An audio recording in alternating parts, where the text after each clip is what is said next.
prioridade é manter as fêmeas ovadas nos próprios viveiros de acasalamento e, quando os ovos tornarem-se escuros, transferi-las diretamente para um tanque de desenvolvimento larval. A desvantagem é a dificuldade no acompanhamento do desenvolvimento embrionário e a impossibilidade de controle sobre densidade de estocagem das larvas. Uma lâmpada com cerca de 40 watts é colocada em uma das extremidades do tanque de eclosão. As larvas sadias são atraídas para este lado porque apresentam fototoxia positiva. A partir daí, estas são sifonadas para baldes graduados, amostradas para a determinação da quantidade e transferidas para os tanques de desenvolvimento larval. A diferença de temperatura e pH entre a água de eclosão e do tanque de destino devem ser inferiores a 1 grau centígrados e 0,5 unidades, respectivamente.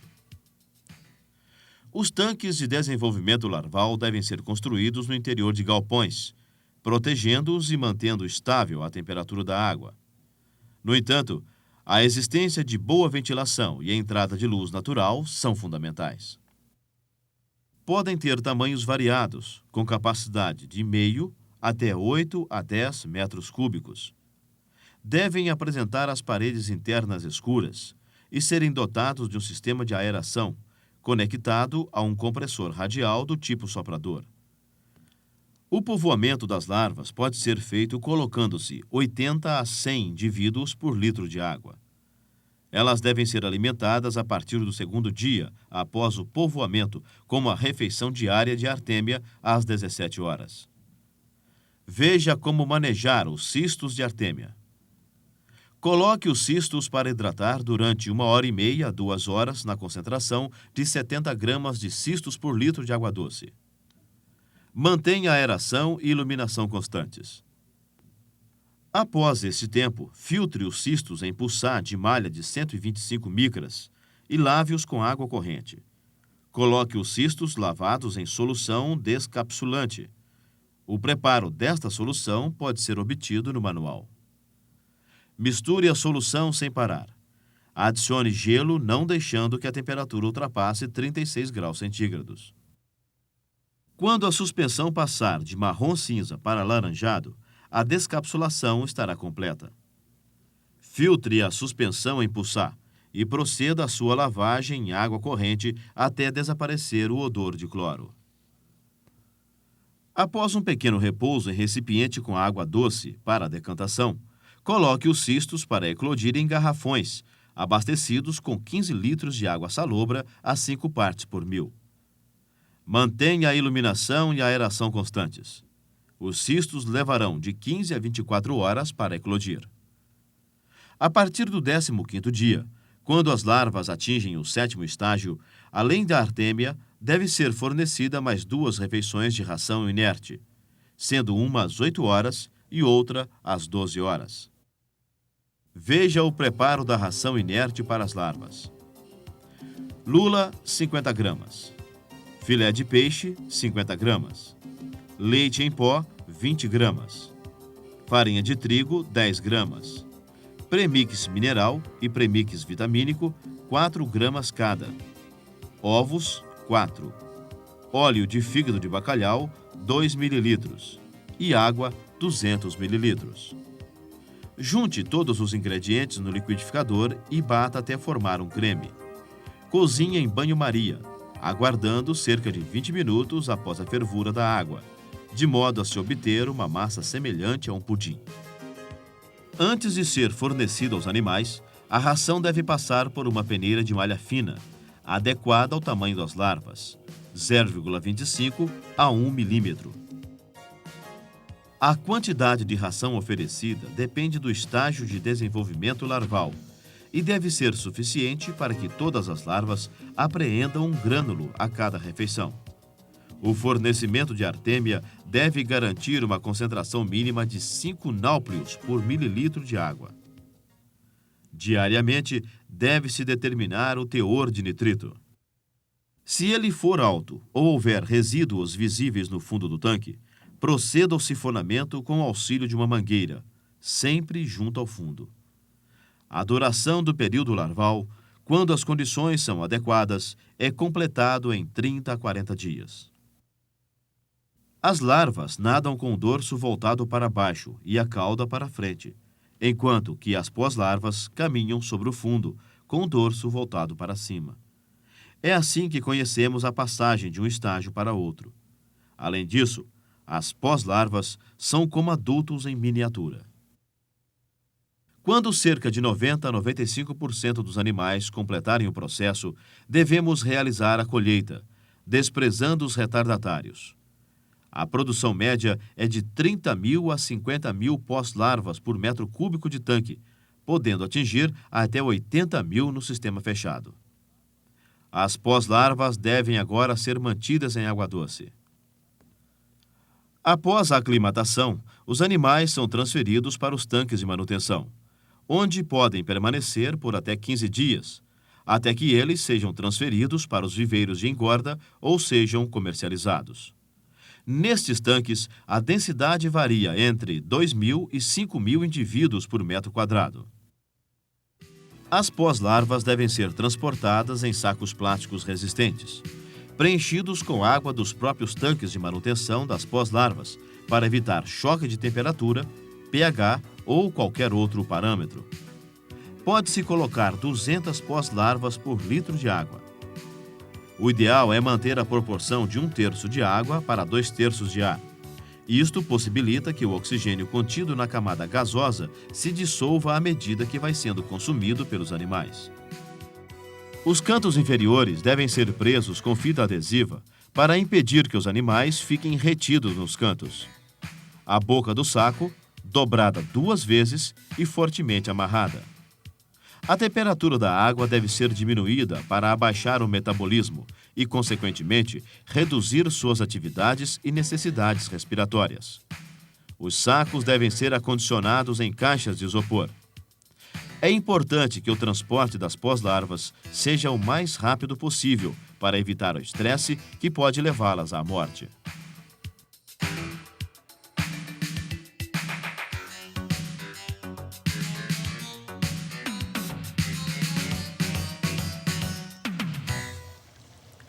Após a obtenção das pós-larvas, a segunda etapa do cultivo é a criação dos jovens até atingir o tamanho adequado para a comercialização. No sistema extensivo, os animais são soltos em grandes açudes construídos para finalidades diversas, como por exemplo irrigação, produção de energia elétrica, sem que se estabeleça nenhum controle sobre a qualidade da água, o crescimento e a mortalidade dos animais, e sem fornecimento de alimentação suplementar. Nesse tipo de cultivo, a produtividade é muito baixa e a colheita dos animais é muito difícil. No sistema semi-intensivo, por outro lado, os viveiros são construídos especificamente para isso. Eliminam-se os predadores e competidores e se estabelece um controle rígido sobre a qualidade da água e sobre a alimentação, saúde e crescimento dos animais. Esse é, portanto, o sistema mais adequado para a carcinicultura. E é isso que veremos agora. No Brasil, não existem muitos locais inadequados para a engorda de camarões. O fator climático mais importante é a temperatura.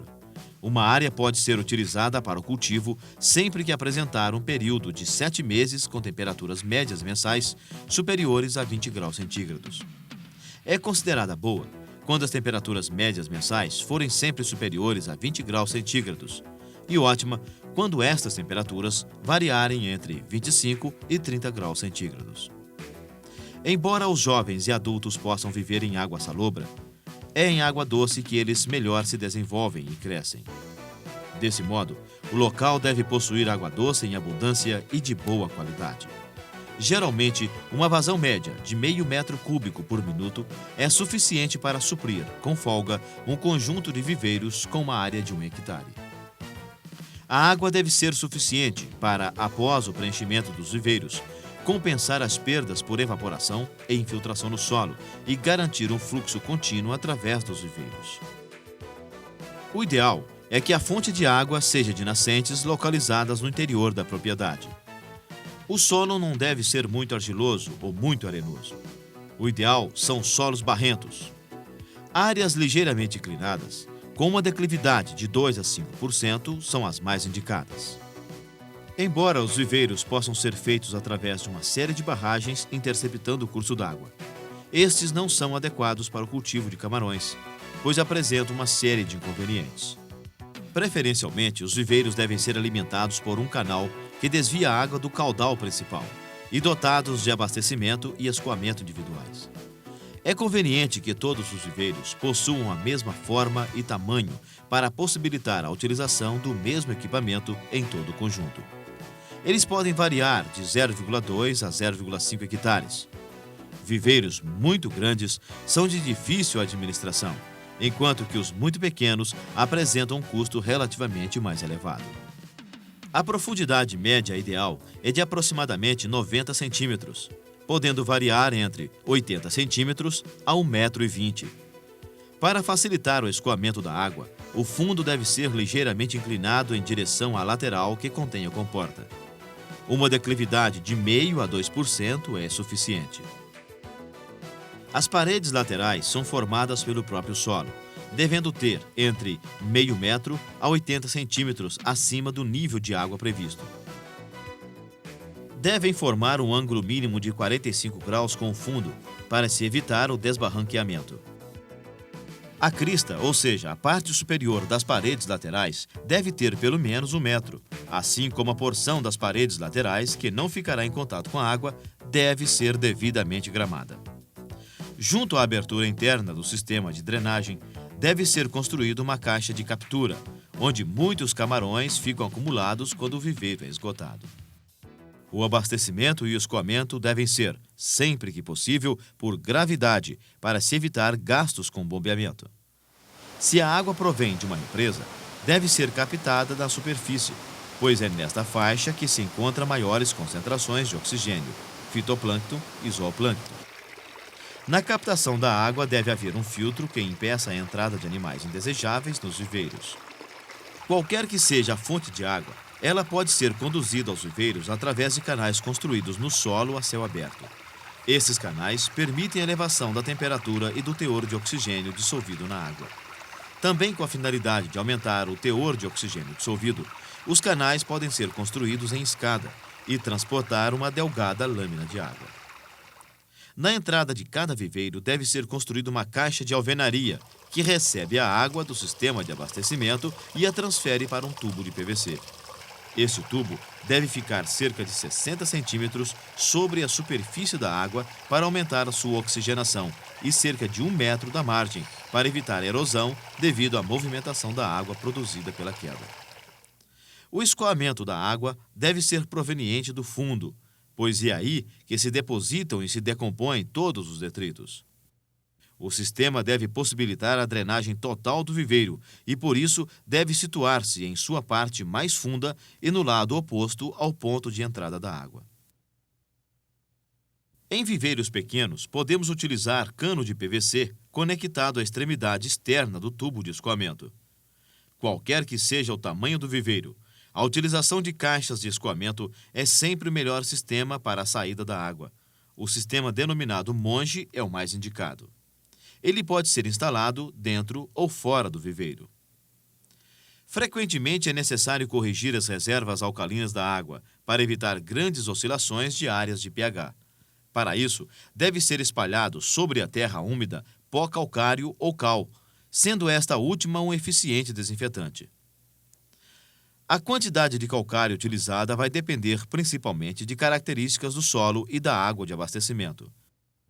Geralmente, a aplicação de 1.000 kg por hectare de viveiro é suficiente. Alguns dias após a calagem, porém antes do enchimento dos viveiros, deve-se espalhar de 1.000 a 3.000 kg por hectare de esterco sobre o fundo, dependendo de sua natureza e da qualidade da água. A adubação orgânica aumenta a produção de alimento natural nos viveiros. Ela deve continuar periodicamente durante o cultivo. Geralmente, a adição semanal de 500 kg por hectare de esterco bovino curtido produz bons resultados. Veja neste quadro como devem ser aplicados os adubos químicos. Após a água atingir metade do nível desejado, os viveiros são adubados com 2 kg por hectare de fosfato e 8 kg por hectare de nitrogênio a cada 2 semanas, até que a transparência atinja 60 centímetros. Em um ambiente aquático, os principais produtores de alimentos são as algas. Elas captam energia solar, gás carbônico, água e nutrientes do ambiente, e os transformam em material orgânico, liberando neste processo o oxigênio, vital para os organismos vivos. As algas servem como alimento para os animais herbívoros, que, por sua vez, alimentam os carnívoros. Os produtores, animais mortos e os restos de alimentos não consumidos, juntamente com as fezes e excretas, depositam-se no fundo do viveiro e são consumidos pelos animais bentônicos detritívoros ou atacados por bactérias e fungos, reduzindo a matéria orgânica aos seus componentes minerais, gás carbônico, água e sais minerais, que serão novamente absorvidos pelas algas, fechando assim o ciclo. Conheça os componentes deste ecossistema. São os organismos aquáticos muito pequenos que habitam a região superior da coluna d'água, acompanhando o seu movimento. Quando estes organismos são de origem animal, ou seja, os consumidores. Quando estes organismos são produtores, ou seja, os vegetais. São constituídos por um grande número de algas, sendo principais responsáveis pela produtividade da maioria dos ambientes aquáticos. É a denominação dada a todos os vegetais superiores, submersos ou flutuantes, que se encontram na água, tais como o aguapé e a elódia. São os que se movimentam sobre o filme de tensão superficial da água. Comumente são pequenos insetos. Nadam ativamente no corpo d'água, como os peixes, por exemplo. Esta é a denominação dada aos camarões de água doce. Organismos bentônicos são aqueles que vivem no fundo dependentes do substrato. Os viveiros devem ser povoados com pós-larvas recém-metamorfoseadas ou juvenis. Os juvenis 1 são conseguidos pré-estocando as pós-larvas por um período de 15 dias, na densidade de 2.000 indivíduos por metro cúbico, de modo a garantir 1 metro quadrado de substrato para 200 animais. Elas devem ser alimentadas com fígado bovino pela manhã e ração balanceada à tarde, na proporção de 3 gramas para 1.000 pós-larvas a cada refeição. Os juvenis 2 são conseguidos pré-estocando pós-larvas ou juvenis 1 em viveiros de fundo natural por um período ao redor de 60 dias. A densidade do povoamento deve variar entre 100 a 200 indivíduos por metro quadrado, e os animais devem ser alimentados uma vez ao dia, com ração seca balanceada, em quantidade equivalente a 15% de sua biomassa. No povoamento, para evitar o choque térmico, os recipientes contendo os animais devem ser parcialmente imersos no viveiro e permanecer assim por 15 a 30 minutos. Antes de soltá-los, a água do saco deve ser parcialmente trocada com a água do viveiro para equilibrar o pH. A densidade de estocagem pode variar de 5 a 16 indivíduos por metro quadrado, dependendo do nível de tecnologia empregado. Para que os camarões se desenvolvam satisfatoriamente e se obtenha uma produtividade máxima, é fundamental que recebam uma alimentação adequada. Além de alimento natural incrementado através da adubação orgânica, deve ser fornecido ração balanceada. Devido à baixa demanda, rações específicas para camarões de água doce nem sempre estão disponíveis no mercado. Nestes casos, pode-se utilizar ração produzida para peixe com teor proteico ao redor de 25%.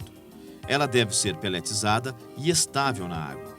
O fornecimento pode ser feito uma única vez ao dia, no final da tarde, ou em 2 vezes, fornecendo 1/3 pela manhã e 2/3 à tarde. Preferencialmente, a ração deve ser espalhada sobre toda a lâmina d'água. Durante os primeiros 6 meses, pode-se tomar como base o fornecimento equivalente a 5% do peso total dos animais, reduzindo para 3% a partir daí. Quando a temperatura for inferior a 20 graus centígrados, o arraçoamento deve ser reduzido para 2 vezes por semana ou mesmo suspenso. A sobrevivência e o desenvolvimento dos camarões dependem das condições onde vivem. Assim sendo, é importante conhecer e saber controlar os parâmetros da água dos viveiros. Dentre as características físicas, a temperatura é a mais importante. Ela deve situar-se entre 20 e 32 graus centígrados, sendo que o ideal é mantê-la entre 28 e 31 graus centígrados. Fora desse intervalo, a taxa de crescimento é baixa. A transparência da água deve ser verificada semanalmente utilizando-se um disco de seque. Este aparelho consiste de um disco metálico de 25 a 30 centímetros de diâmetro, pintado de branco e preto, e preso a uma corda graduada em 5 centímetros. A determinação da transparência é feita colocando-se o disco na água, levantando-o até o ponto em que se torna visível, e lendo-se o valor na corda graduada ao nível da água. A transparência deve permanecer entre 25 e 60 centímetros. Ela fornece uma indicação da quantidade de plâncton presente no viveiro. Se estiver muito baixa, indica que a taxa de renovação da água não está sendo suficiente ou o fornecimento de ração e adubo está exagerado. Se estiver muito elevada, indica baixa quantidade de plâncton com reduzida produtividade de alimento natural. Aconselha-se, então, diminuir o fluxo de água no interior dos viveiros. Sempre que possível, é interessante manter um fluxo de água contínuo através do viveiro. Uma taxa de renovação diária ao redor de 1 a 5% geralmente é satisfatória. Baixas concentrações desse gás resultam em baixa produtividade e podem causar a mortalidade em massa dos camarões. A sua determinação pode ser feita pelo oxímetro, aparelho que fornece diretamente a quantidade de oxigênio dissolvido em miligrama por litro. O oxigênio dissolvido deve ser mantido em níveis sempre próximos à saturação. A oxigenação é feita aumentando-se a superfície de contato da água com o ar, o que facilitará a absorção do oxigênio atmosférico pela água. Isso pode ser feito com cascatas, com canais de abastecimento a céu aberto, ou utilizando dispositivos dispersores na entrada de água dos tanques. Aeradores mecânicos, como este, também são tecnicamente viáveis. O pH também deve ser verificado periodicamente, sendo utilizado para isso um pHmetro. A água deve ser ligeiramente alcalina, com pH variando entre 7 e 9. É importante retirar uma amostra mensal dos animais para avaliar suas condições gerais de saúde, taxa de crescimento e sobrevivência. Com isto, é possível corrigir a quantidade de ração a ser fornecida e optar por fazer ou não a despesca. O crescimento dos animais jovens